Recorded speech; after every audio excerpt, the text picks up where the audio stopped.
Hello friends, इस video में हम लोग मुंशी प्रेमचंद की कहानी दूध का दाम पढ़ेंगे। अब बड़े बड़े शहरों में दाइया, नर्सें और लेडी डॉक्टर सभी पैदा हो गई हैं, लेकिन देहातों में जच्चे खानों पर अभी तक भंगिनी का ही प्रभुत्व है और निकट भविष्य में इसमें कोई तब्दीली होने की आशा नहीं।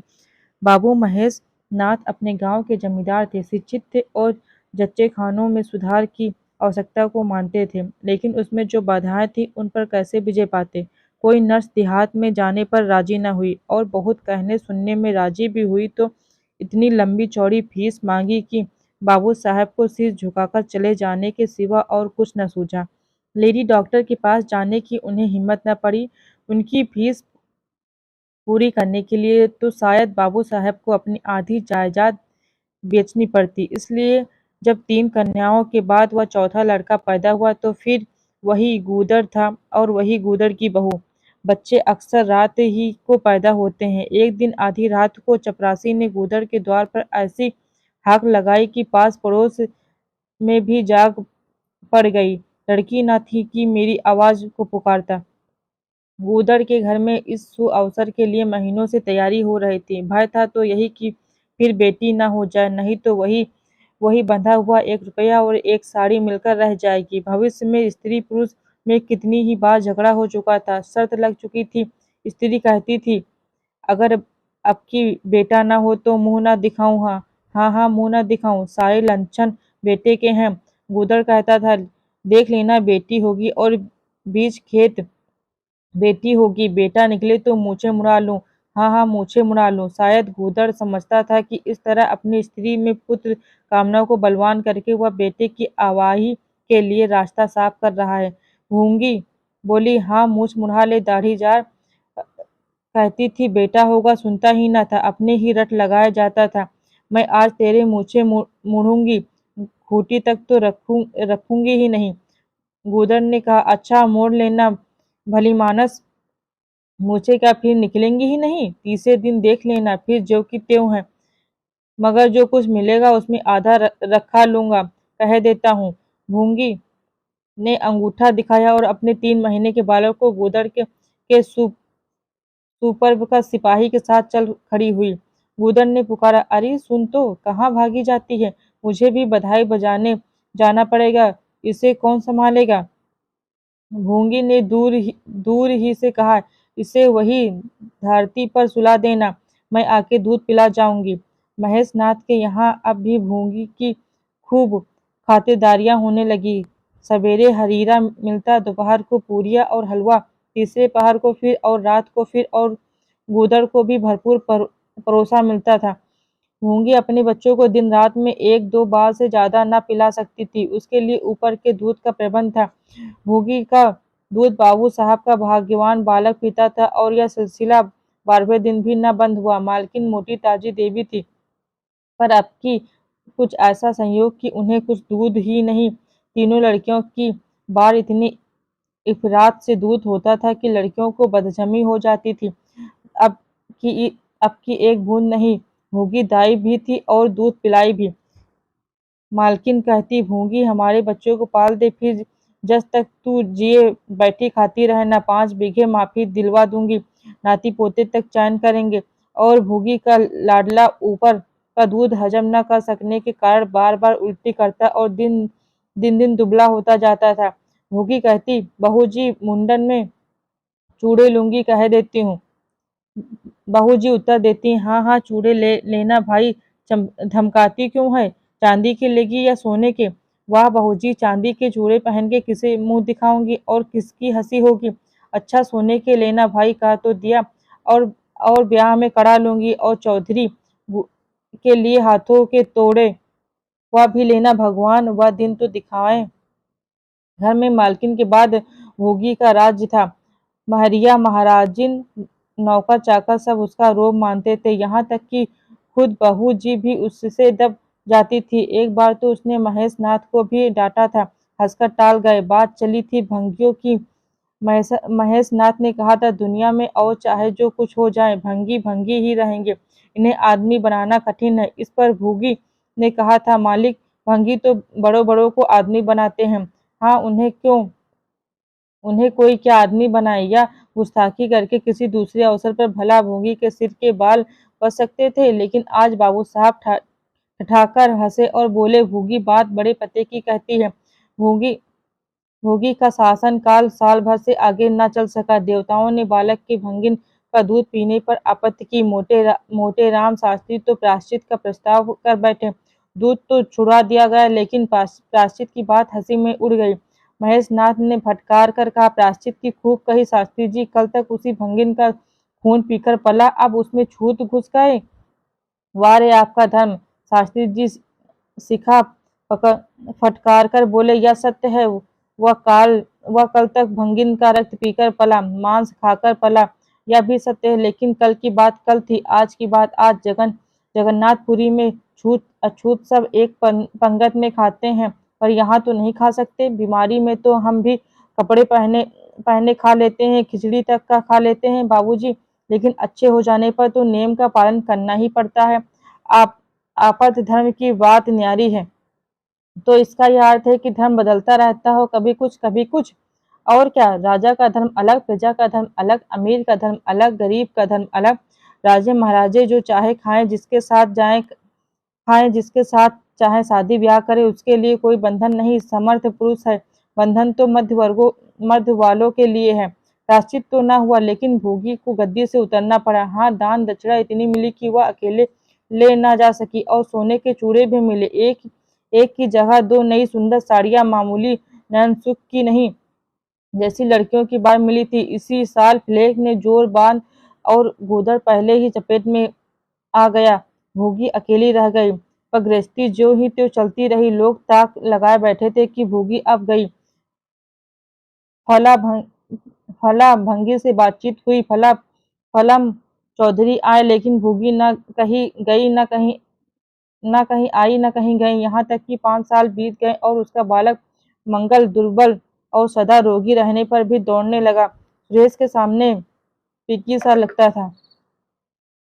एक दिन भोगी महेश नाथ के घर का पर नाला साफ कर रहे थे। महीनों से गलीच जमा हो रहा था। आंगन में पानी भरा भरा रहने लगा था। परनाले में एक लंबा मोटा बांस डालकर जोर से हिला रही थी। पूरा दाहिना हाथ परनाले के अंदर था कि एकाएक उसने चिल्लाकर हाथ बाहर निकाल लिया, और उसी वक्त एक काला सांप परनाले से निकालकर भागा। लोगों ने दौड़कर उसे मार तो डाला, लेकिन भोगी को न बचा सके। समझे पानी का सांप है, विषैला न होगा, इसलिए उससे पहले कुछ गफलत की गई। जब विष देह में फैल गया और लहरें आने लगी, तब पता चला कि वह पानी का सांप नहीं, गेहुअन था। मंगल अब अनाथ था। दिन भर महेश बाबू के द्वार पर मंडराया करता। घर में जूठन इतना बचता था कि ऐसे ऐसे 10-5 बालक पल सकते थे। खाने की कोई कमी न थी। हाँ, उसे तब बुरा जरूर लगता था जब उसे मिट्टी के कटोरे में ऊपर से खाना दिया जाता था। सब लोग अच्छे अच्छे बर्तनों में खाते, उसके लिए मिट्टी के कटोरे। यूं उसे इस भेदभाव का बिल्कुल ज्ञान न होता था, लेकिन गांव के लड़के चढ़ा चढ़ाकर उसका अपमान करते रहते थे। कोई उसे अपने हाथ हाथ खिलाता भी न था। यहाँ तक कि जिस टाट पर वह सोता था, वह भी अछूत था। मकान के सामने एक नीम का पेड़ था, इसी के नीचे मंगल का डेरा था। एक फटा सा टाट टुकड़ा, 2 मिट्टी के कटोरे और एक धोती, जो सुरेश बाबू की उतारन थी। जाड़ा गर्मी बरसात, हर एक मौसम में वह जगह एक सी आरामदेह थी। और भाग्य का बली मंगल सुलझती हुई लू, गलते हुए जाड़े और मूसलाधार वर्षा में भी जिंदा और पहले से कहीं स्वस्थ था। बस उसका कोई अपना था तो गांव का एक कुत्ता, जो अपने स्वर्गवर्गियों से जुल्म से दुखी होकर मंगल की शरण आ पड़ा था। दोनों एक ही खाना खाते थे, एक ही टाट पर सोते थे। तबीयत भी दोनों की एक सी थी और दोनों एक दूसरे के स्वभाव को जान गए थे। कभी आपस में झगड़ा ना होता। गांव के धर्मात्मा लोग बाबू साहब की इस उदारता पर आश्चर्य करते। ठीक द्वार के सामने 50 हाथ भी न होगा मंगल का पड़ा रहना उन्हें 16 आने धर्म विरुद्ध जान पड़ा। छी, यही हाल रहा तो थोड़े ही दिनों में धर्म का अंत ही समझो। भंगी को भी भगवान ने ही रचा है, यह हम भी जानते हैं। उसके साथ हमें किसी तरह का अन्याय न करना चाहिए, यह किसे नहीं मालूम। भगवान का तो नाम ही पतित पावन है, लेकिन समाज की मर्यादा भी कोई वस्तु है। उस द्वार पर जाते हुए संकोच होता है। गांव के मालिक हैं, जाना तो पड़ता है, लेकिन बस यही समझ लो कि घृणा होती है। मंगल और टॉमी से गहरी बनती थी। मंगल कहता, देखो भाई टॉमी, जरा और खिसक कर सो, आखिर मैं कहाँ लेटूं, सारा टाट तो तुमने घेर लिया। टॉमी कूकू करता, दुम हिलाता और खिसक जाने के बदले और ऊपर चढ़ जाता एवं मंगल का मुंह चाटने लगता। शाम को वह एक बार रोज अपना घर देखने और थोड़ी देर रोने जाता। पहले साल फूक का छप्पर गिर पड़ा, दूसरे साल एक दीवार गिरी और अब केवल आधी आधी दीवारें खड़ी थी जिनका ऊपरी भाग नोकदार हो गया था। यही उसे स्नेह की संपत्ति मिली थी, वही स्मृति ही आकर्षण, वही प्यार उसे एक बार उस उजड़ में खींच ले जाता था और टॉमी सदैव उसके साथ होता था। मंगल नोकदार दीवार पर बैठ जाता और जीवन के बीते और आने वाले स्वप्न देखने लगता और बार बार उछलकर उसकी गोद में बैठने की असफल चेष्टा करता। एक दिन कई लड़के खेल रहे थे, मंगल भी पहुंचकर दूर खड़ा हो गया। या तो सुरेश को उस पर दया आई या खेलने वाले की जोड़ी पूरी न पड़ी थी, वह कह नहीं सकते। जो कुछ भी हो, तजवीज की कि आज मंगल को भी खेल में शरीक कर लिया जाए। यहाँ कौन देखने आता है, क्यों नहीं मंगल खेलेगा? मंगल बोला, ना भैया, कहीं मालिक देख ले तो मेरी चमड़ी उधोड़ दी जाए। तुम्हें क्या, तुम तो अलग हो जाओगे। सुरेश ने कहा, तो यहाँ कौन आता है देखने देखने बे? चल चल हम लोग सवार सवार खेलेंगे, तू घोड़ा बनेगा, हम लोग तेरे ऊपर सवारी करके दौड़ेंगे। मंगल ने शंका की, मैं बराबर घोड़ा ही रहूंगा कि सवारी भी करूंगा, या बता दो। यह प्रश्न टेढ़ा था, किसी ने इस पर विचार न किया था। सुरेश ने एक क्षण विचार करके कहा, तुझे कौन अपनी पीठ पर बिठाएगा, सोच, आखिर तू भंगी है कि नहीं। मंगल भी खड़ा हो गया, बोला, मैं कब कहता हूँ कि मैं भंगी नहीं हूँ, लेकिन तुम्हें मेरी ही माँ ने अपना दूध पिलाकर पाला है। जब तक मुझे भी सवारी करने को ना मिलेगा मैं घोड़ा ना बनूंगा। तुम लोग बड़े चगड़ हो, आप तो मजे से सवारी करोगे और मैं घोड़ा ही बना रहूं। सुरेश ने डांटकर कहा, तुझे घोड़ा बनना पड़ेगा, और मंगल को पकड़ने दौड़ा। मंगल भागा, सुरेश ने दौड़ाया, मंगल ने कदम और तेज किए, सुरेश ने भी जोर लगाया, मगर वह बहुत खा खा कर थुल हो गया था और दौड़ने में उसकी सांस फूलने लगी थी। आखिर उसे रुक कर कहा, आकर घोड़ा बनो मंगल, नहीं तो कभी कभी पा जाऊंगा तो बुरी तरह पीटूंगा। तुम्हें भी घोड़ा बनना पड़ेगा। अच्छा, हम भी बन जाएंगे, तुम पीछे से निकल जाओगे, पहले तुम घोड़ा बन जाओ, मैं सवारी कर लूं, फिर मैं बनूंगा। सुरेश ने सचमुच चकमा देना चाहा था। मंगल का यह मुकाबला सुनकर साथियों ने से बोला, देखते हो उसकी बदमाशी, भंगी है ना। तीनों ने मंगल को घेर लिया और उसे जबरदस्ती घोड़ा बना दिया। सुरेश ने झटपट उसकी पीठ पर आसन जमा लिया और टिक टिक करके बोला, चल चल घोड़े चल। मंगल कुछ देर तक तो चला, लेकिन उस बोझ से उसकी कमर टूट रही थी। उसने धीरे से पीठ सिकोड़ी और सुरेश की रान के नीचे से सरक गया। सुरेश महोदय लद से गिर पड़े और भोंपू बचाने लगे। माँ ने सुना सुरेश कहीं रो रहा है। सुरेश कहीं रोए तो उनके तेज कानों में जरूर भनक पड़ जाती थी और उनका रोना भी बिल्कुल निराला होता था, जैसे छोटी लाइन के इंजन की आवाज भरी से बोली, देख देख तो सुरेश कहीं रो रहा है, पूछ तो किसने मारा है। इतने में सुरेश खुद आंखें मलता हुआ आया। उसे जब रोने का अवसर मिलता था तो माँ के पास फरियाद लेकर जरूर आता था। माँ मिठाई या मेवे देकर आंसू पोंछ देती थी। आप थे तो 8 साल के, मगर थे बिल्कुल गावदी। हद से ज्यादा प्यार ने उसकी बुद्धि के साथ वही किया था जो हद से ज्यादा भोजन ने उसकी देह के साथ। माँ ने पूछा, क्यों रोता है, सुरेश किसने मारा? सुरेश ने रोकर कहा, मंगल ने छू लिया। माँ को विश्वास न आया। मंगल इतना निरीह था कि उसे किसी तरह की शरारत की शंका न होती थी, लेकिन जब सुरेश कस्में खाने लगा तो विश्वास करना लाजिम हो गया। मंगल को बुलाकर डांटा, क्यों रे मंगल, अब तुझे बदमाशी सोचने लगी? मैंने तुमसे कहा था सुरेश को कभी मत छूना, याद है कि नहीं? बोला। मंगल ने तभी दबी आवाज में कहा, याद क्यों नहीं है? तो फिर तूने उसे क्यों छुआ? मैंने मैंने नहीं छुआ। तूने नहीं छुआ तो वह रोता क्यों था? गिर पड़े, इससे रोने लगे। चोरी और सीना चोरी। देवी जी दांत दांत पीस कर रह गई। मारती तो उसे दम स्नान करना पड़ता, छड़ी तो हाथ से लेनी ही पड़ती और का छूत का विद्युत प्रवाह इस छड़ी के रास्ते उसकी देह में पैवश हो जाता। इसलिए जहां तक गालियां दे सकी दी और हुक्म किया कि अभी अभी यहाँ से निकल जा, फिर जो इस द्वार पर तेरी सूरत नजर आई तो खून ही पी जाऊंगी। मुक्ति की रोटियां खा खा कर शरारत सोचती है आदि। मंगल में ग, मंगल में गैरत तो क्या थी, डर था। चुपके से अपने सकोरे उठाए, डांट टाट का टुकड़ा बगल में दबाया, धोती कंधों पर रखी और रोता हुआ वहां से चल पड़ा। अब वह यहाँ कभी न आएगा, यही यही तो होगा कि भूखों मर जाएगा, क्या हरज है। इस तरह जीने से फायदा ही क्या, गांव में इसके लिए और कहाँ ठिकाना था। भंगी को कौन पनाह देगा।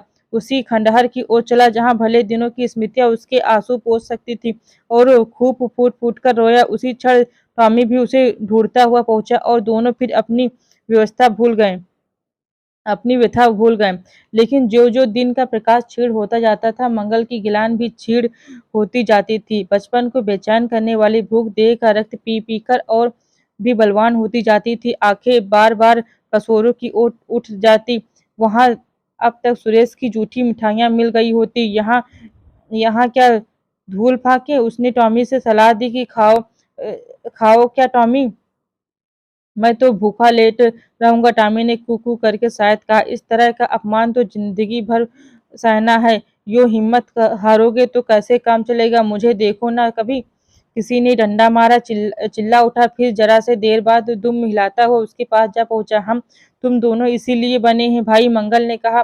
तो तुम जाओ, जो कुछ मिले खा लो, मेरी परवाह न करो। टॉमी ने अपनी स्वान भाषा में कहा, अकेला नहीं जाता, तुम्हें साथ लेकर चलूंगा। मैं नहीं जाता तो मैं भी नहीं जाता। भूखों मर जाओगे तो क्या तुम जीते रहोगे। मेरा कौन बैठा है जो रोएगा। यहाँ भी वही हाल है भाई। क्वार में जिस कुतिया से प्रेम किया था, उसमें बे, उसने बेवफाई की, और अब कल्लू के साथ है। खैरियत यही हुई कि अपने बच्चे लेती गई, नहीं तो मेरी जान गाढ़े में पड़ जाती। 5-5 बच्चों को कौन पालता।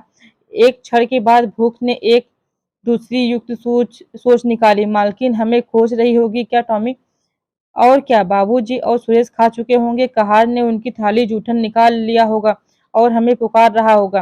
बाबूजी और सुरेश दोनों की थालियां में घी खूब रहता है, और वह मीठी मीठी चीज, हाँ मलाई, सबका सब घूरे में डाल दिया जाएगा। देखे, हमें खोजने कोई आता है। खोजने कौन आएगा, क्या कोई पुरोहित हो। एक बार मंगल मंगल होगा और बस थाली पर नाले में उड़ेल दी जाएगी। अच्छा तो चलो चले, मगर मैं छिपा रहूंगा, और अगर किसी ने मेरा नाम लेकर न पुकारा तो मैं लौट आऊंगा, यह समझ लो। दोनों वहां से निकले और आकर महेश नाथ के द्वार पर अंधेरे में दबकर खड़े हो गए। मगर टॉमी को कहाँ सब। वह धीरे से अंदर घुस गया। देखा महेश नाथ और सुरेश थाली पर बैठ गए हैं। परोठे में धीरे से बैठ गया। अगर डर रहा था कि कोई डंडा न मार दे। नौकर में बातचीत हो रही थी। एक ने कहा, आज मंगलवा नहीं दिखाई देता। मालकिन ने डांटा था, उससे उससे भागा है शायद। दूसरे ने जवाब दिया, अच्छा हुआ निकाल दिया गया, सवेरे सवेरे भंगी का मुंह देखना पड़ता था। मंगल और अंधेरे में खिसक खिसक गया। आधा आशा गहरे जल में डूब गई। महेश नाथ थाली से उठ गए। नौकर हाथ धुला रहा था। अब हुक्का पियेंगे और सोएंगे। सुरेश अपनी माँ के पास बैठा कोई कहानी सुनता सुनता जाएगा। गरीब मंगल की किसे चिंता है। इतनी देर हो गई, किसी ने भूल से भी न पुकारा। कुछ देर तक वह निराश सा वहां खड़ा रहा। फिर एक लंबी सांस खींचकर जाना ही चाहता था कि कहार पत्तल में थाली का जूठन ले जाता नजर आया। मंगल अंधेरे से निकलकर प्रकाश में आ गया। अब मन को कैसे रोके। कहार ने कहा, अरे तू यहाँ था, हमने समझा कि कहीं चला गया है। ले खा ले, मैं फेंकने जा रहा था। मंगल ने दीनता से कहा, मैं तो बड़ी देर से यहाँ खड़ा था। तो बोला क्यों नहीं। मारे डर के। अच्छा ले खा ले। उसने पत्तल को ऊपर उठाकर मंगल के फैले हुए हाथों में डाल दिया। मंगल ने उसकी ओर ऐसी आंखों से देखा जिसमें दीन कृतज्ञता भरी हुई थी। टॉमी भी अंदर से निकल आया था। दोनों वही नीम के नीचे पत्थर पे खाने लगे। मंगल ने एक हाथ से टॉमी का सिर सहलाकर कहा, देखा, पेट की आग ऐसी होती है। या लात की मारी हुई रोटियां भी ना मिलती तो क्या करते। टॉमी ने दुम हिला दी। सुरेश को अम्मा ने पाला था। टॉमी ने फिर दुम हिलाई। लोग कहते हैं दूध का कोई दाम नहीं चुका सकता, और मुझे दूध का यह दाम मिल रहा है। टॉमी ने फिर दुम हिलाई।